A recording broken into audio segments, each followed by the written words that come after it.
Hello guys, welcome back to our channel. Today we will be talking about financial mistakes most people make during their lifetime. But before we start the video, like and subscribe. Now let's get to it. Top 10 most common financial mistakes poor people make but not the rich. Number 1. Excessive and frivolous spending. Great fortunes are often lost $1 at a time. It may not seem like a big deal when you pick up that double mocha cappuccino or have dinner out or order that pay-per-view movie. But every little item adds up. Just $25 per week spent on dining out costs you $1,300 per year, which could go toward an extra credit card or auto payment or several extra payments. If you're enduring financial hardship, avoiding this mistake really matters. After all, if you're only a few dollars away from foreclosure or bankruptcy, every dollar will count more than ever. Number 2. Never-ending payments. Ask yourself if you really need items that keep you paying every month, year after year. Things like cable television, music services, or high-end gym memberships can force you to pay unceasingly but leave you owning nothing. When money is tight, or you just want to save more, creating a leaner lifestyle can go a long way to fattening your savings and cushioning yourself from financial hardship. Number 3. Living on borrowed money. Using credit cards to buy essentials has become somewhat commonplace. But even if an ever-increasing number of consumers are willing to pay double-digit interest rates on gasoline, groceries, and a host of other items that are gone long before the bill is paid in full, it's not wise financial advice to do so. Credit card interest rates make the price of the charged items a great deal more expensive. In some cases, using credit can also mean you'll spend more than you earn. Number 4. Buying a new car.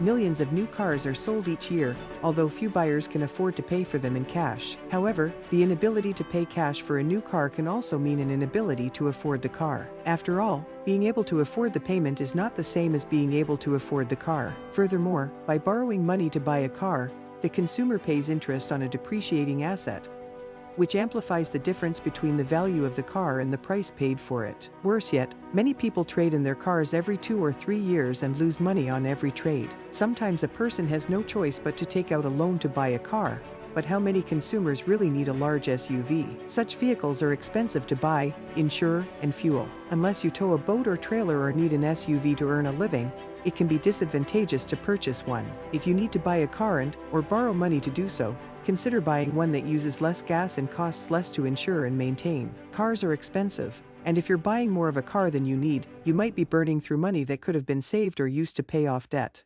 Number 5. Spending too much on your house. When it comes to buying a house, bigger is not necessarily better. Unless you have a large family, choosing a 6,000 square foot home will only mean more expensive taxes, maintenance, and utilities. Do you really want to put such a significant, long-term dent in your monthly budget? Number 6. Using home equity like a piggy bank.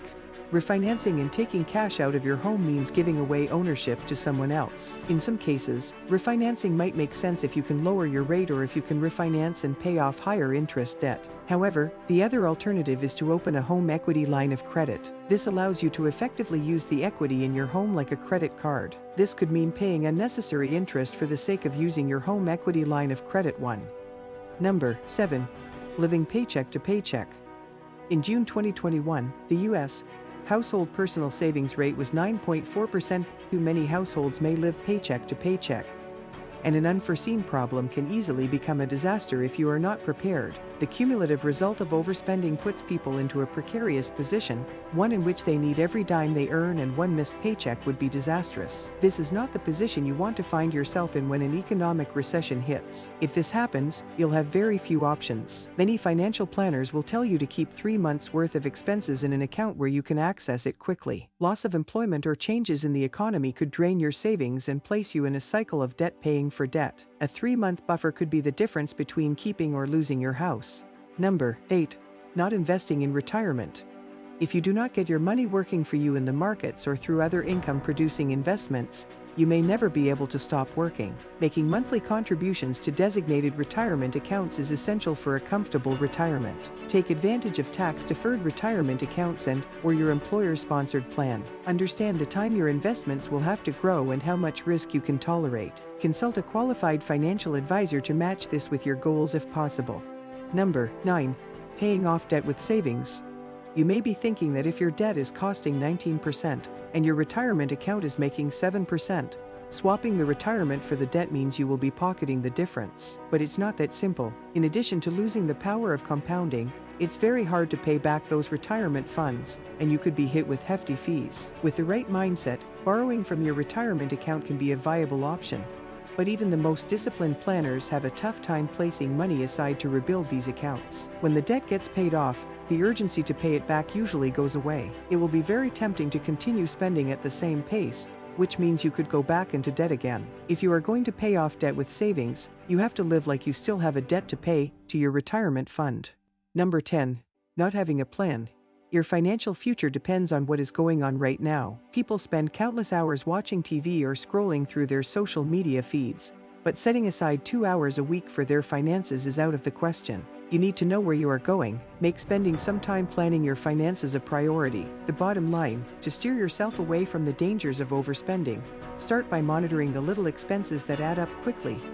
Then move on to monitoring the big expenses. Think carefully before adding new debts to your list of payments, and keep in mind that being able to make a payment isn't the same as being able to afford the purchase. Finally, make saving some of what you earn a monthly priority, along with spending time developing a sound financial plan. That's all for today, guys. Be sure to like, subscribe, and share. Thank you. Tell me pretty lies, look me in the face. Tell me that you love me, even if it's fake.